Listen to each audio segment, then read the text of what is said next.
Hundreds of men packed inside small warships, surrounded by fuel and ammunition, sailing in the most exposed position of the fleet during the heaviest naval battles in history, with the only task of protecting the fleet's most valuable ships at any cost. They were placed directly in the line of fire, and they knew they were the first to be hit. This is the story of what it truly meant to serve aboard a World War II destroyer, what they endured, what they lost, and why so few of them ever talked about it afterward. This is the story of the Tin Can Sailors. But to truly understand what made their job so terrifying, you first have to understand what a destroyer actually was. The destroyer's origins stretch back to the 1890s, when the torpedo boat posed a new threat to capital ships. Navies needed a vessel fast enough to hunt torpedo boats and small enough to be built in large numbers. The answer was the torpedo boat destroyer, quickly shortened to simply destroyer. By the early 1900s, every major navy had them. By the outbreak of World War II, the design had grown considerably. The American Fletcher class, commissioned from 1942 onward, displaced roughly 2,500 tons fully loaded, stretched 376 feet from bow to stern, and could reach speeds of 36 knots.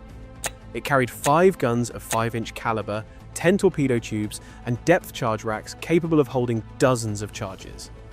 With a wartime complement of 329 men, every inch of the ship was spoken for. These were not small ships by any measure. But compared to the battleships and cruisers they screened, they were fragile. And that fragility mattered enormously because destroyers were sent everywhere the danger was worst. The mission was simple on paper and deadly in practice. Destroyers did not get to pick their fights. They screened convoys across the North Atlantic, where German U-boats waited in coordinated wolf packs. They ran supplies to besieged garrisons down the Solomon's Chain in the Pacific, a route so deadly it became known as the Slot. They screened carrier task forces, acting as a shield between the fleet's most valuable ships and incoming aircraft, submarines, and surface raiders. When capital ships were threatened, destroyers were sent in first. When a convoy was attacked in the middle of the night, destroyers turned toward the threat while everyone else ran from it. That was the job. Move toward whatever is trying to kill the fleet and absorb it. In the Atlantic, the primary enemy was the submarine. Destroyers hunted U-boats with sonar and depth charges. But hunting a submarine meant first finding it. Finding it meant slowing down, listening carefully in waters where the U-boat had every advantage of invisibility. A destroyer moving at low speed with its engines throbbing was a sitting target for any submarine that chose to shoot first. Many did. In the Pacific, the threat changed shape but never decreased. Japanese long lance torpedoes, the Type 93, were the most capable ship launched torpedoes of the war. They could run up to 25 miles at lower speeds, and they left virtually no wake. Allied ships repeatedly walked into torpedo spreads they never saw coming. At the Battle of Tassafaronga in November 1942, a small force of Japanese destroyers used these weapons to devastate a much heavier Allied force. 1 American cruiser was sunk, and 3 more were so badly damaged they spent months in repair yards. The Japanese lost a single destroyer in return. It was a lesson in how quickly the Pacific could turn lethal, and destroyer crews never forgot it. But the enemy was only part of what made destroyer service so terrifying. The other part was far more fundamental. It was the physics of what a destroyer actually was. A destroyer's greatest weakness was what it was made of. Light steel plating, perhaps half an inch thick on the hull sides, was enough to keep water out in normal seas. It was nowhere near enough to stop anything a warship could throw at it. A single bomb, a single torpedo, a single heavy caliber shell, and the ship could be gone in minutes. That vulnerability was made brutally clear during the Battle of Samar in October 1944, in what became one of the most remarkable and devastating episodes in naval history. A Japanese surface force had slipped through a gap in the American fleet and was bearing down on a group of lightly defended escort carriers. The only thing standing between that force and the carriers was a screen of destroyers. The Hoel, a Fletcher-class destroyer, responded by doing the only thing she could. She charged directly at a force that included the battleship Yamato, the largest and most heavily armed warship ever built, along with cruisers and destroyers that collectively outweighed her by a factor of 20 or more. She fired her torpedoes, laid smoke screens to blind the enemy, and drew fire away from the carriers she was protecting. She absorbed over 40 shell hits. Her engines failed. Her guns fell silent, one by one. With the ship sinking and nothing left to fight with, her captain ordered abandon ship. Of her complement of 339 sailors, only 86 survived. At least 40 more died in the water over the following 2 days, waiting for rescue that could not come while the battle was still raging. That was what tin can sailors understood about their job.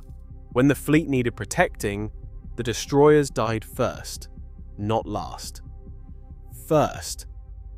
What made that sacrifice even harder was the conditions these men were already living in before anyone fired a shot. Life aboard a destroyer was physically punishing in ways that sailors on larger ships simply never experienced. A destroyer's hull, narrow and shallow drafted, responded to every wave rather than pushing through them. In the North Atlantic in winter, seas could reach 40 feet.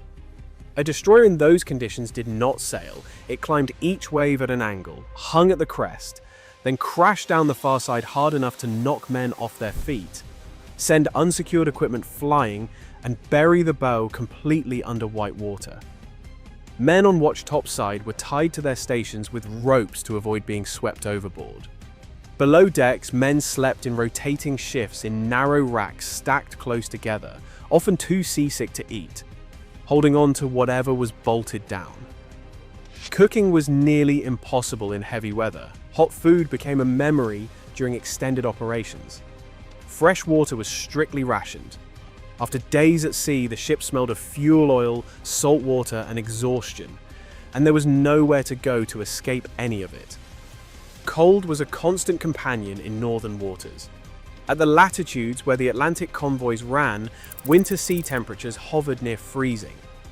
A man who went overboard had minutes before hypothermia took him. Destroyers regularly pulled survivors from oil-covered water, men who had survived a torpedoing but would die within half an hour if they were not found quickly. Every destroyer crewman knew that math. They knew that if their own ship went down in those waters, the same calculation applied to them personally, and that knowledge never left you.